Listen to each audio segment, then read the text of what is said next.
Hey guys, welcome back into the channel. Today we're going to be reviewing episode 14 of Big Brother Season 2. Coming off a pretty solid episode 13. Episode 14 wasn't too bad. I would say it was a little bit of a step down from episode 13, but still relatively good. The episode obviously before Hardy won HOH at the end. So you start out with Hardy coming off his HOH win. Him and Nicole, they have a segment together. They're kind of upset with Bunky.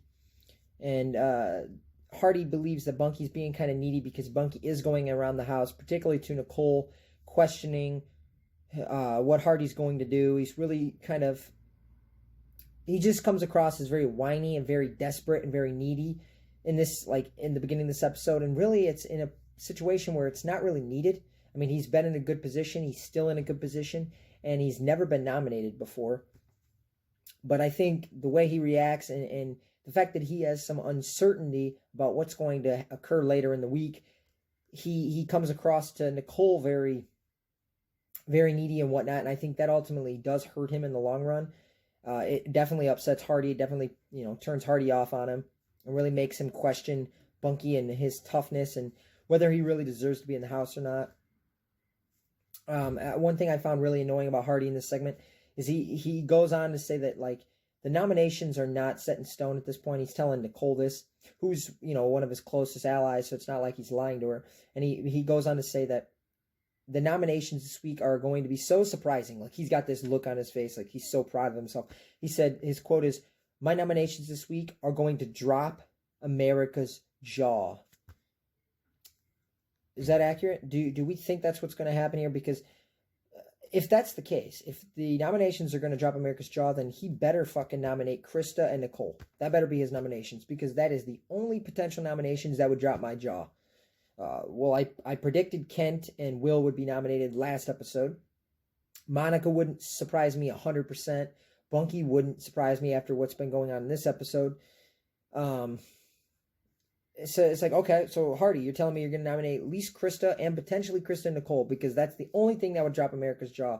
And if you don't nominate them, then you're full of shit and you're fake, like I've been saying. Then, as I said, Bunky's coming across as annoying and needy. Him and Kent have some segment basically where Bunky kind of thinks that he's going to be nominated alongside of Kent, while Kent isn't so sure.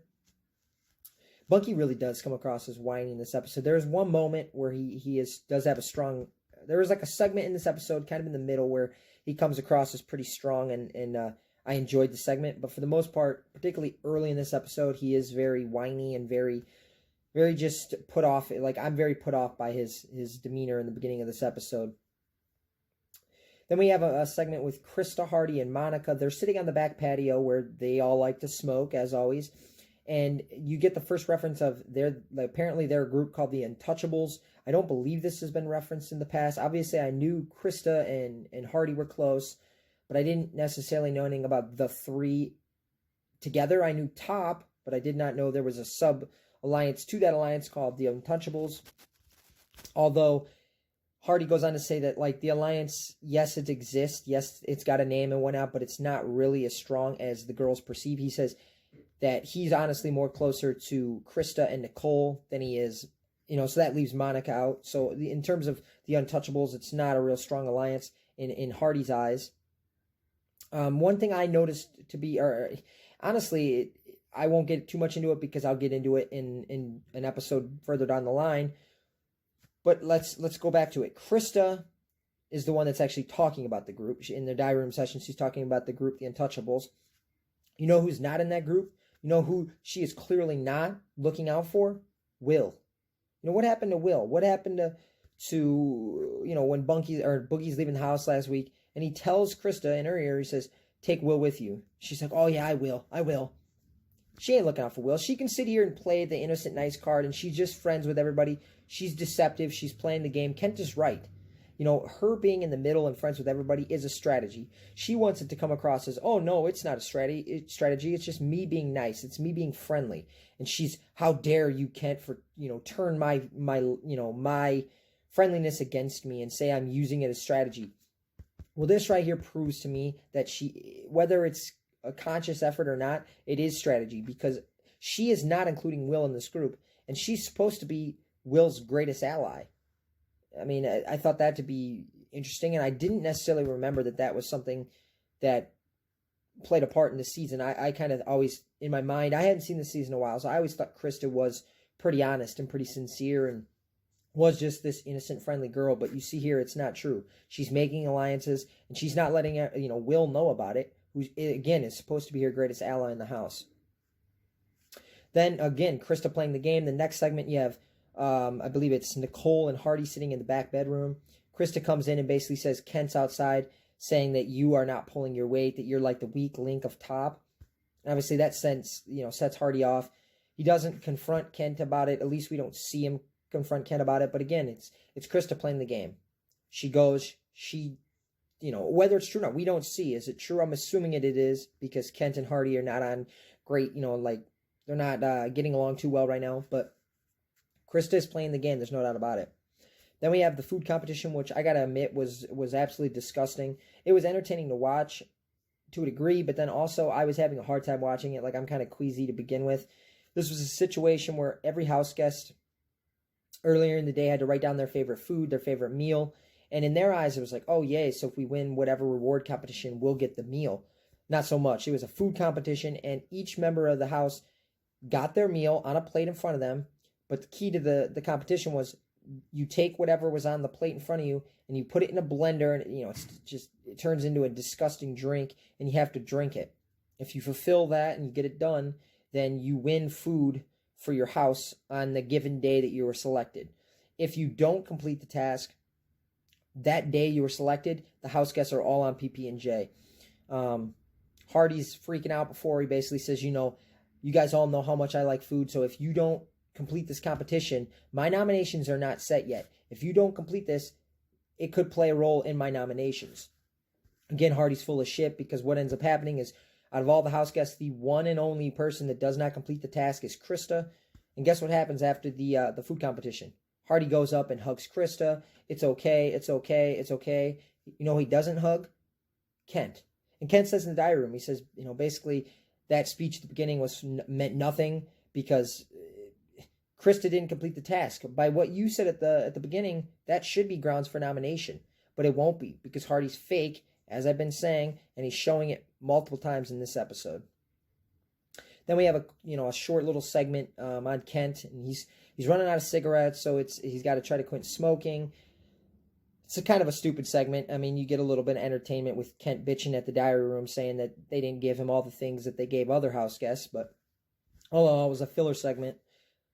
Then we had Bunky and Hardy have a conversation. It was a really great segment, a great conversation. Basically, I mean, yes, Bunky's coming off as a little bit whiny during the conversation. He's trying to just basically get information out of Hardy. He's trying to figure out who's Hardy's going to nominate. It's clear to Bunky that Hardy is not willing to give that information to him. Bunky's telling him, like, look, every single other week you've told me who I'm supposed to vote for, and I voted however you wanted me to. Now all of a sudden this week, you're not giving me the information that you were prior. And Bunky understands that the writing could be on the wall that he may be one of the guys nominated. And as like the segment's coming to an end, it was a good segment early on, but then towards the very end, I thought it was really, really good. Bunky basically asks Hardy, do you fear me winning this game? Do you see me as a threat in this game? And Hardy straight up says, no, I don't. And then Hardy responds by saying, well, Bunky, do you see me as a threat in this game? And Bunky says, yeah, I'm going to be honest with you. I do, Hardy. I see you as the threat.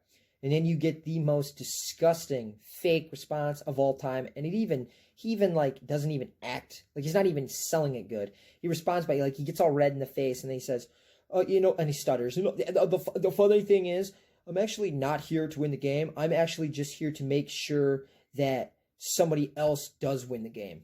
And Bunky's response was great to it. Like, that's true? Okay. Yeah, sure. And he's just like, basically, the way he says it is like such a smart ass way. Like, you're full of shit, Hardy. Like, oh, okay. Go ahead and try to fool me. You must think I'm just an absolute idiot. And Hardy walks out thinking that it worked, but Bunky saw right through it.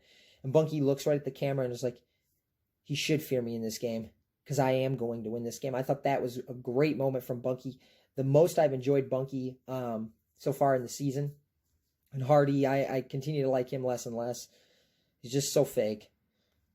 Then we have a funny segment with Will and Nicole. Like, this is the great thing about Will. This was mostly a filler segment, but because it's Will, it turns into one of the best parts of the episode. It's Will in the kitchen telling Nicole, like, basically, look, Nicole, you are falling in love with me. Like, especially in comparison to your opinions and what they were of me early in the season or earlier in the year. He's basically saying that over time, your attraction for me is growing. And he does it with he's got such a charming personality. He does it with a smile. And Nicole, I think she's used to being like the smarter of the two in conversations. I feel like when she's in her normal life and with other people in the house, I think always feels in control. And it's like with Will, you can see that she's not the alpha in that conversation. And I just thought Will was really charming during that segment. Ultimately, the segment ends up in Will's taking a shower. Nicole's basically like, I can't remember exactly what she says, but the basis of it is she's saying she's going to get in the shower with him. She's like, oh, we're going to hook up. We're going to do this. And Will's reaction is fucking hilarious. He's like laughing, giggling. And you could tell Will, I think, is getting a little uncomfortable. He even says, and it's hard to make Will uncomfortable. But the funny part is he says to Nicole, like, you do realize you're going to get a divorce, right? And ultimately, she's just calling his bluff, and he's not backing down. He's going to let her in the shower. She gets all the way down into her underwear, and she like runs off laughing. And you could see Nicole or Will laughing hysterically, and he chases after. It was just a really great segment. Again, Will's able to create these relationships just through his charming personality, particularly with the women. But you saw it in the past week with Kent. He was able to create a relationship with him just on the fly. Anytime he needs to create a relationship with someone, he can. Then we had the Hardy and Nicole segment. Hardy's in like a mental funk. I did not give a flying at's ras. Fucking, I don't even know what the fuck I just said. At's ras. What the hell? Rat's ass. I said it backwards. But I don't care about him. I don't care about his mental funk. Watching him puts me in a fucking mental funk. But then Nicole, the only reason I'm mentioning this because Nicole ultimately helps him. He appreciates her, helping and talking through it. The only reason I found this segment to be worth anything, or even there was a point to show it, was just the fact that Nicole, again, it's showing Nicole is able to create relationships with so many different people. And Nicole and Hardy obviously are already close, but I thought this moment brought them closer together, and in future episodes they get even closer. But all in all, I thought this was a pretty solid episode. The Will Nicole stuff was great. The Bunky Hardy conversation in the back room was great. Bunky's, what he said into the camera after Hardy walked away was great. I thought the episode was really good at the start and really good at the end. I thought there was a couple dry spots in the middle, but all in all, a solid episode. At the end of the day, Hardy at the nomination ceremony, he nominates who does he nominate? Will and Kent. So again, Hardy's fake. All the shit about him dropping America's Jaw, it was ridiculous. It was like,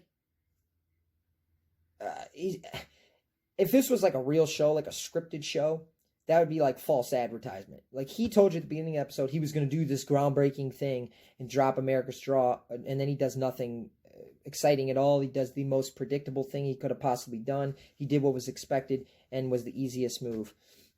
So ultimately, probably my two favorite people in the house in Will and Kent are on the block. Not happy about that, but it was a really good episode.